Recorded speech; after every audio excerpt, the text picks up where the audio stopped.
Olá, bem-vindos a mais uma conversa no caminho. Hoje uma etapa do caminho antigo norte, ou a quem chame também caminho da Senhora do Norte. Então hoje tenho aqui uma conversa especial com um peregrino que tem feito muitos caminhos e tem levado também o caminho a muita gente. Eu sou um deles também. Foi quem me abriu esta aventura, esta paixão pelos caminhos de Santiago. Então hoje temos o Filipe Maia, o mentor do projeto Walk to Believe, caminhadas positivas, caminhadas com propósitos, caminhadas com positividade, ajuda, com acompanhamento psicológico e muito mais. E é com este peregrino que vamos ter aqui uma conversa pelo caminho enquanto caminhamos. Bom dia, Filipe. Bom dia. Tudo bem? Filipe, porquê escolher os trajetos dos caminhos de Santiago? Essencialmente por dois motivos. Um lado mais prático, porque os caminhos de Santiago têm muita logística já criada à volta dos caminhos, há muitos serviços, transportes, em caso de emergência temos facilmente acesso a hospitais, farmácias, sítios locais para comer. Por isso esse lado prático é muito importante, porque fazer caminhadas em sítios isolados, em caso de emergência, dificulta bastante depois a resolução daqui da situação. E depois, e sobretudo, pela paixão dos caminhos de Santiago.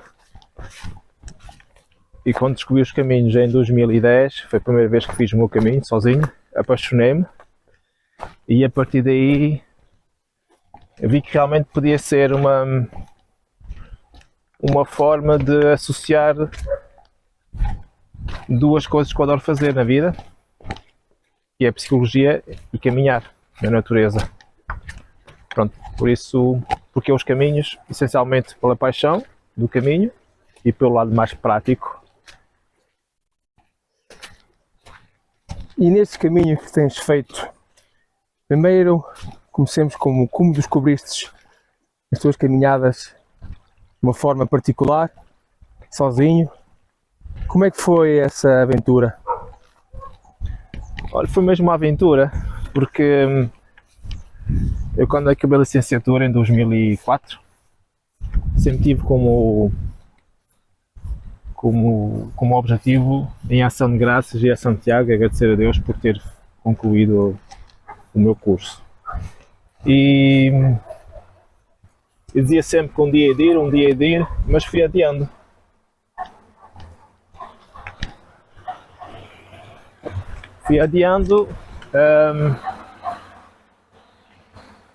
E depois um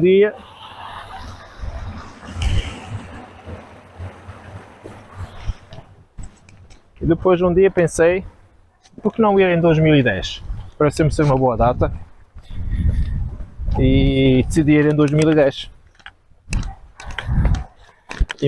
Estava longe de imaginar que 2010 seria um ano difícil para mim, do ponto de vista pessoal, e por isso os caminhos tiveram tanto impacto na minha vida, porque senti-me muito bem, senti-me livre e senti que precisava mesmo daqueles dias para refletir, para me reequilibrar.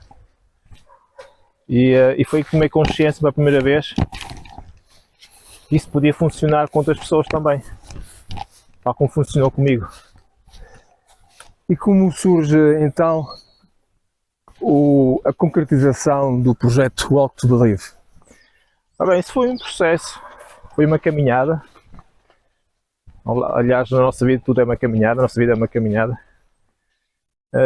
Eu trabalhava na Cruz Vermelha e tinha tinha um trabalho estável.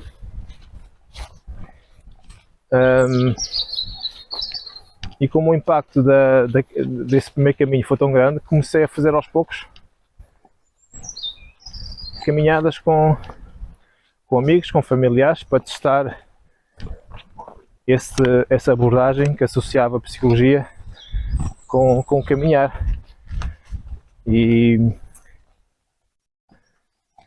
fui criando assim guiões, ferramentas, exercícios, estratégias para ir testando.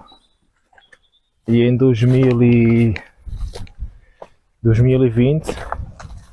criei a Walk to Believe. Ainda trabalhava na Cruz Vermelha nessa altura. E em 2021, em final de outubro de 2021, despedi-me da Cruz Vermelha e abracei o projeto a tempo inteiro. Por isso, neste momento, para além das caminhadas, dou consultas e sou formador, mas as caminhadas deram um nome ao projeto, Walk to Believe, não é? Acreditar que posso fazer enquanto caminho, posso superar-me, posso desafiar-me, posso, acima de tudo, reencontrar-me. Gostarias de partilhar como foi a tua primeira experiência enquanto orientador, tendo pessoas no primeiro Walk to Believe que fizeste? Olha, a primeira experiência foi um misto de sensações. Primeiro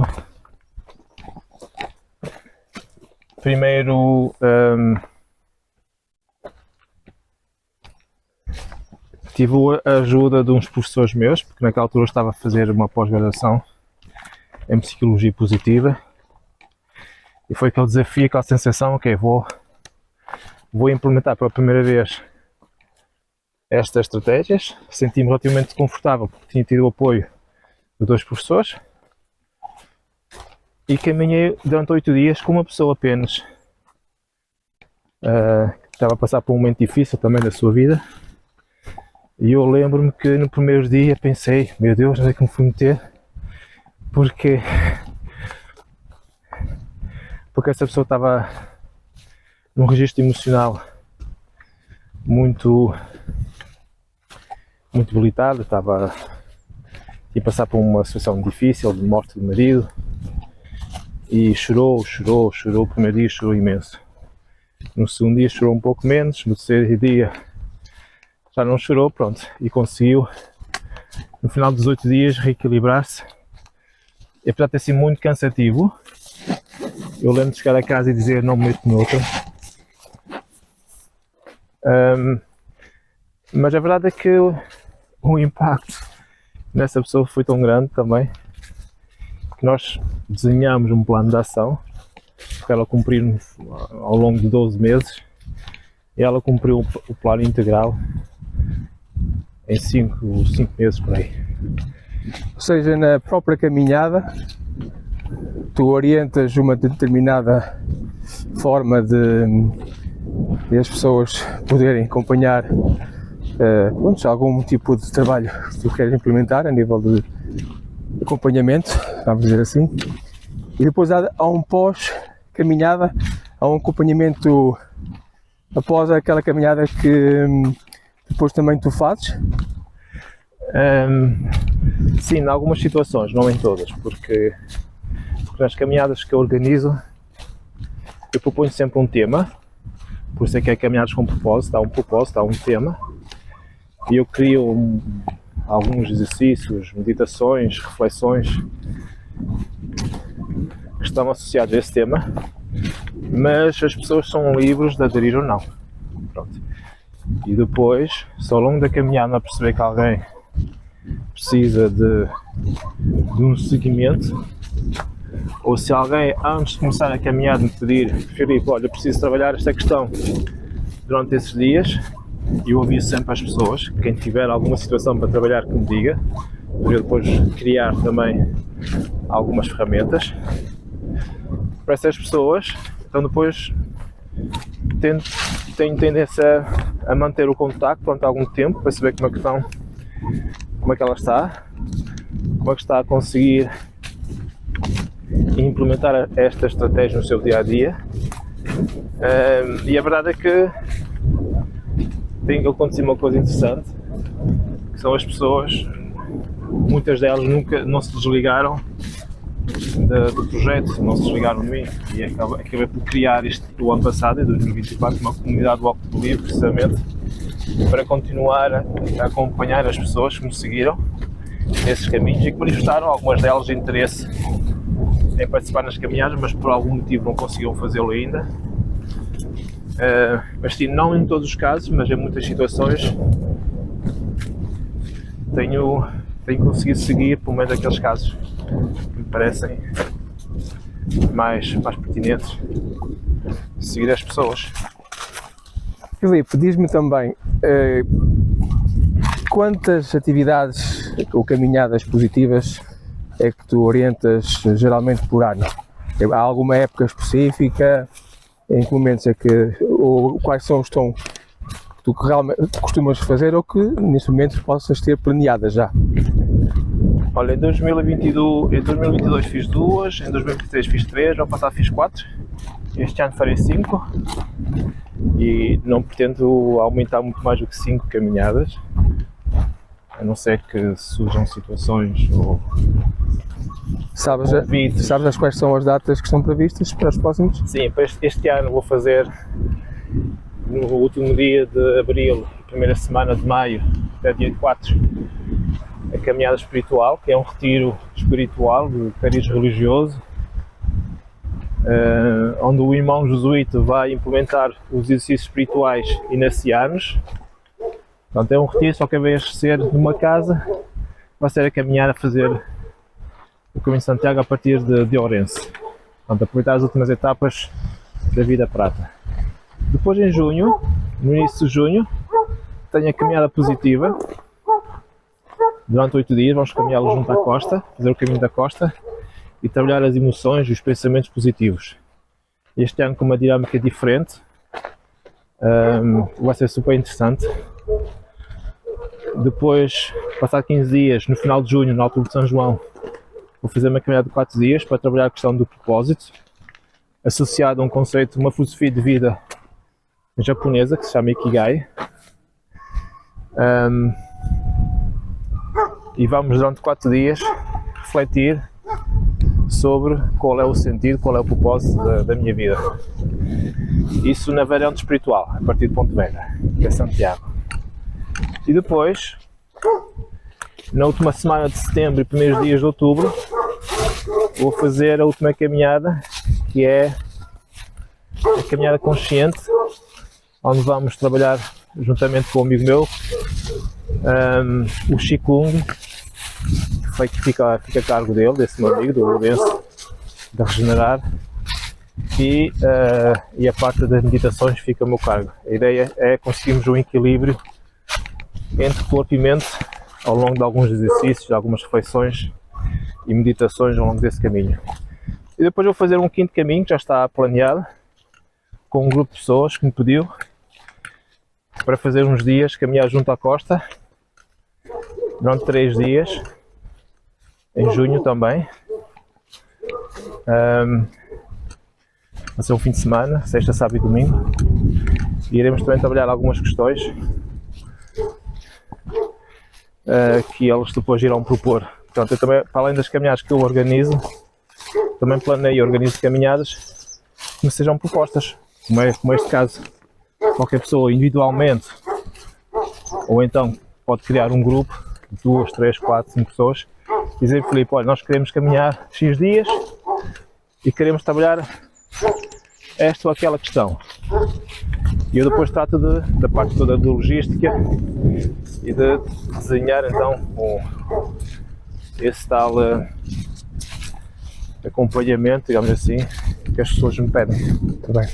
Como é que te podemos contactar? Onde é que estás nas redes sociais? Sim, estou no Instagram, Filipe Maia, tudo junto, _walk2believe, e tenho um site, walk2believe.pt, onde são meus contactos todos, e podem fazê-lo através de e-mail ou até através de contacto telefónico ou via WhatsApp, como preferirem, mas quer no Instagram, quer quer no site, meus contactos estão lá. Muito bem, em todo o caso, e colocarei aí em baixo todos os contactos do Filipe. Filipe, uma última pergunta. Como resumirias, numa palavra só, as experiências do Caminho de Santiago? Bem, uma palavra só é difícil, Fernando. Tens de conseguir. Mas vou tentar.